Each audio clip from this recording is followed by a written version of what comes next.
Welcome to Johnny Talk. What we're gonna talk about today is the 8-seed upset in NBA playoff history. All the data shown in this video are as of 6 August 2020.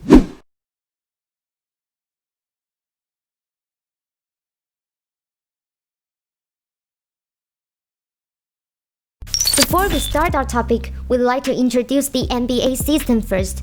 A single NBA season mainly consists of the regular season and the playoffs. All the teams are divided into two conferences, the West and the East. In each conference, only the top 8 teams having the greatest standings can advance to the playoffs, and each team will be seeded based on their standings. As for the format of the playoffs, the first seed will be matched against the 8th seed, the second versus the 7th seed, the third versus the 6th seed, and the fourth versus the 5th seed. Generally speaking, the matches between the 4th and the 5th seeds are often the most excited ones, since these two teams are in a dead heat.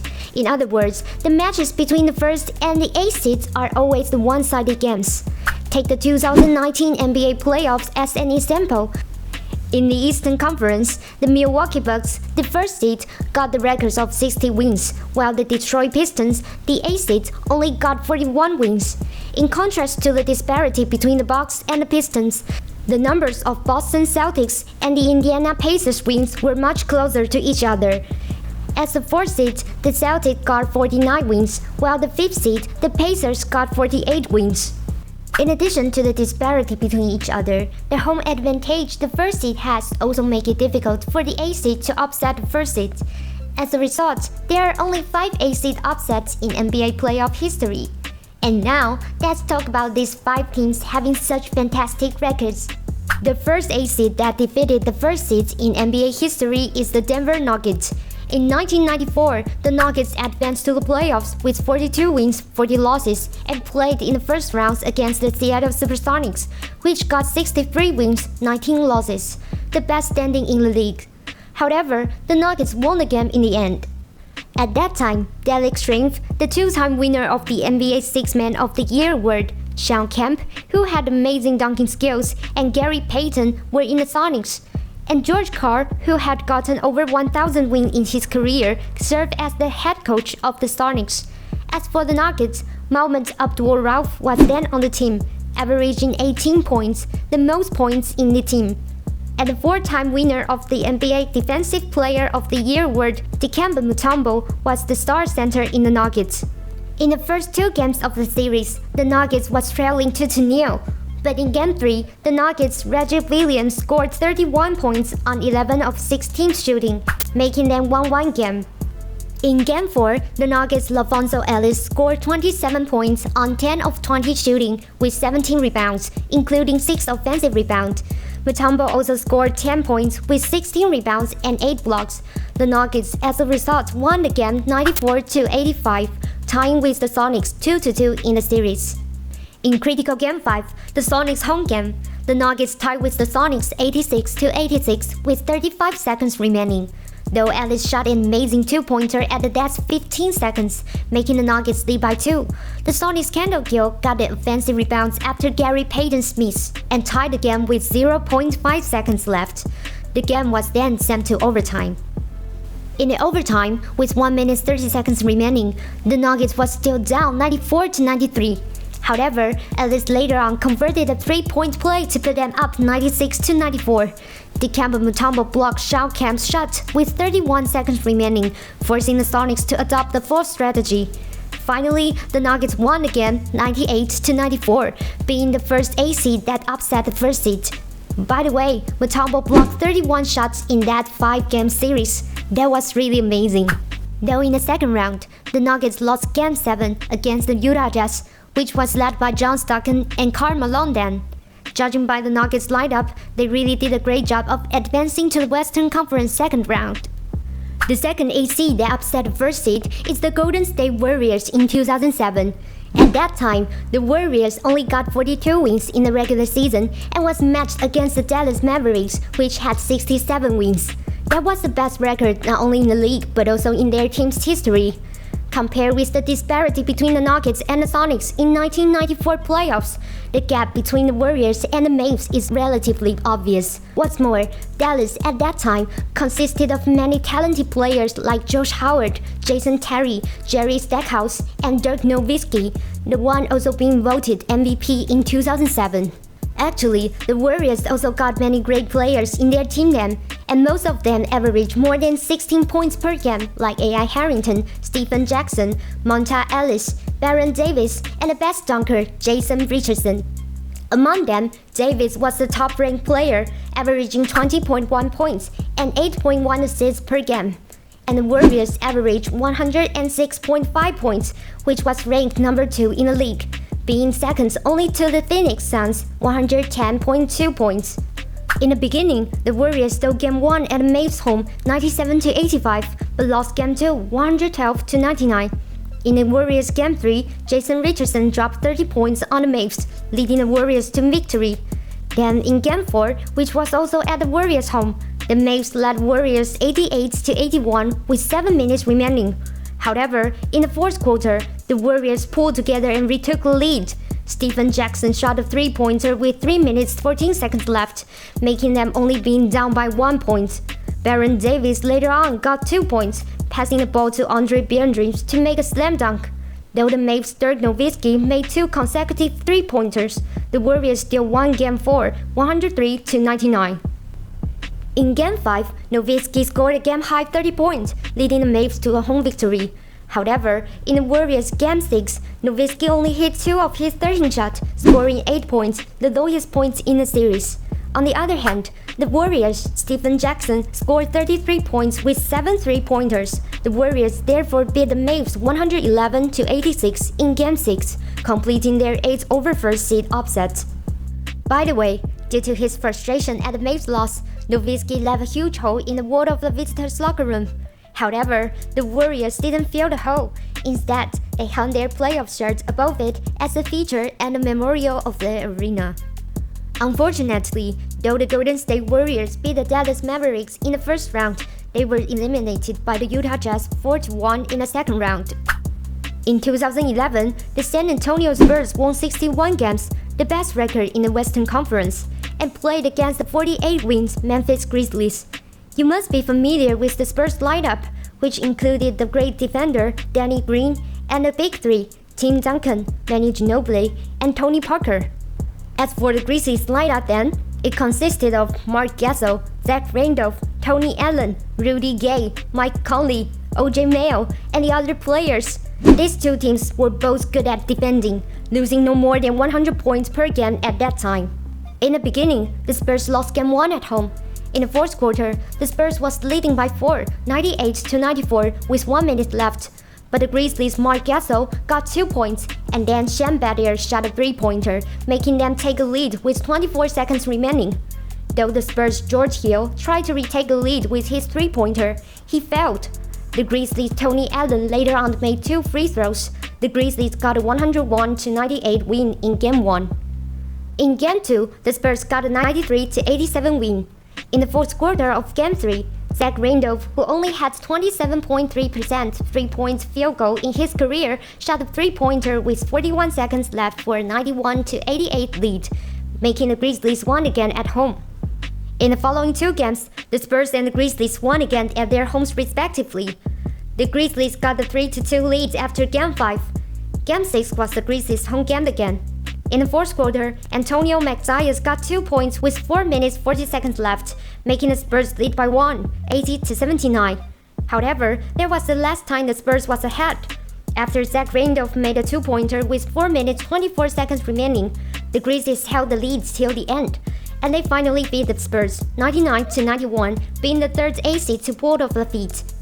In this series, what we should pay attention to is the performance of both sides in the free throw land. As for the Memphis Grizzlies, Zach Randolph averaged 21.5 points, which was the best record in the team, and his field goal percentage was up to 50%.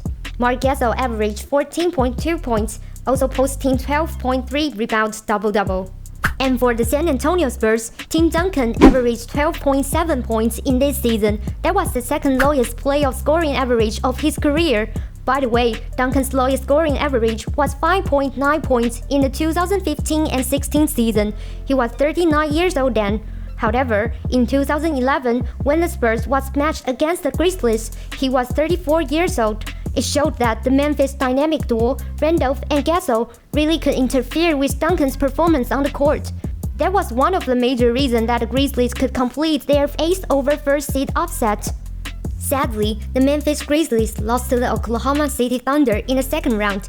In Game 7, the Thunder Kevin Durant scored 39 points. That was really amazing. In the next season, the 2012 playoffs, the Philadelphia 76ers, the 8th seed, upset the Chicago Bulls, the 1st seed in the Eastern Conference. In that season, the regular season was shortened to 66 games per team. The 76ers finished the regular season with a 35-31 record. On the other hand, the 1st seed, the Bulls, advanced to the playoffs with a 50-16 record. At that time, there were Elton Brand, Andre Iguodala, Drew Holiday, and Lou Williams in the 76ers lineup. Among them, Lou Williams averaged the most points per game, 14.9 points. By the way, he hasn't been named the NBA Sixth-Man of the Year then. Compared with the 76ers, the Bulls lineup seemed to be more favorable. It consisted of Derrick Rose, the 2010 and 11 NBA MVP, Joakim Noah, who is the talented defender, Richard Hamilton, and Carlos Boozers, the all-star power forward. It seemed that the Bulls got a head start. However, in the fourth quarter of Game 1, Rose injured his left knee when driving to the basket with 1 minute 20 seconds left. Though the Bulls won Game 1 103-91 over the 76ers, Rose couldn't play for Chicago in the following games of that series. The 76ers later on won the following 3 games. In Game 5, the Bulls eventually won the game 77-69, getting their second victory. However, in Game 6, though the Bulls was ahead by 3, 78-75, with 25 seconds remaining, the 76ers' Thaddeus Young scored 2 points, and Andre Iguodala hit both of the free throws, eliminating the Bulls. Different from the previous 8-seed upset, the major reason that the 76ers could beat the 1st-seed Bulls was that the Bulls lost their star player, Derrick Rose, in Game 1. As a result, it was really sad for the Bulls fans to see Rose injured then. After winning against the Chicago Bulls, the Philadelphia 76ers was matched against the Boston Celtics in the second round. Unfortunately, just like the Nuggets, the Warriors, and the Grizzlies, the 76ers were also defeated in Game 7. Finally, here comes to the last and the most incredible 8-seed upset that was completed by the New York Knicks in 1999. In the NBA playoff history, this 8-seed upset might be the only one that could be compared to a legend, since the Knicks were the only 8-seed to reach the NBA Finals. In the 1998 and 1999 season, Latrell Sprewell came to the Knicks, with Patrick Ewing, Allen Houston, Larry Johnson, and Marcus Camby on the team. The Knicks finished the regular season with a 27-23 record and played against the Miami Heat in the first round of the playoffs. The Knicks drew 2-2 with the Heat after Game 4. Game 5 was at the Heat's home court. In the fourth quarter, the Heat was ahead by 3, 77-74, with 40 seconds left. However, the Knicks' Patrick Ewing managed 2 points with 2 free throws, making the Knicks down by 1, 77-76. In the end, Allen Houston delivered a last-second shot to steal Game 5, 78-77. The Knicks, as a result, completed the 8-seed upset. In the Eastern Conference second round, the New York Knicks was matched against the Atlanta Hawks. Though there were 3 star players, Steven Smith, Mookie Blaylock, and Dikembe Mutombo in the Hawks lineup, the Knicks was still on the roll, beating the Hawks 4-0. It's worth mentioning that Latrell Sprewell, who mostly played as a bench player, averaged a team-high 22.5 points. At that time, Sprewell together with Allen Houston were such big hits. Finally, the Eastern Conference Finals were the New York Knicks versus the Indiana Pacers. The Pacers lineup included Reggie Miller, Rick Smith, Chris Mullin, and Mark Jackson. After Game 2, the score ended in a 1-1 draw. In Game 3, the Pacers led by 3 points, 91-88, with 10 seconds left in the fourth quarter. However, the Knicks' Larry Johnson later on scored with a 3-pointer, drawing a foul from his defender. As a result, Johnson completed a memorable 4-point play. The Knicks won Game 3, 92-91 at home. The Knicks took a 3-2 series lead after Game 5. In Game 6, the Trolls played well and Allen Houston scored 52 points together, which helped the Knicks beat the Pacers 90-82. The Knicks became the only 8th seed in the league history to make it to the finals. How amazing! In the finals, the Knicks was matched against the San Antonio Spurs. In the first 2 games, because of the Spurs' strong defense, the Knicks only got 77 and 67 points respectively. The Spurs got a 2-0 advantage. In Game 3, back to the Knicks' home court, the Knicks eventually won against the Spurs 89-81 with Bradwell and Houston scored 58 points in the game. That was the Knicks' one and only victory in this series. Actually, the Knicks was likely to steal Game 5 then. They were ahead by 77-76 with a minute remaining in the fourth quarter. However, Avery Johnson's go-ahead jumper helped the Spurs won the championship in that year. Even though the 8th seed Knicks was eliminated in the finals, the legend they made in 1999 was definitely unforgettable for the Knicks fans. These are the 5 8th seed upsets in NBA playoff history. Since there is team strength disparity between the 1st and the 8th seed, to complete an 8th seed upset is definitely a hard task. These 5 8th seeds therefore earned standing ovation from basketball lovers at that time. They really made valuable records. So, will another 8th seed be the 1st seed in the future? We'll see how it goes. These are the 5 8th seed upsets in NBA playoff history. Since there is team strength disparity between the 1st and the 8th seed, to complete an 8th seed upset is definitely a hard task. These 5 8th seeds therefore earned standing ovation from basketball lovers at that time. They really made valuable records. So, will another 8th seed be the 1st seed in the future? We'll see how it goes.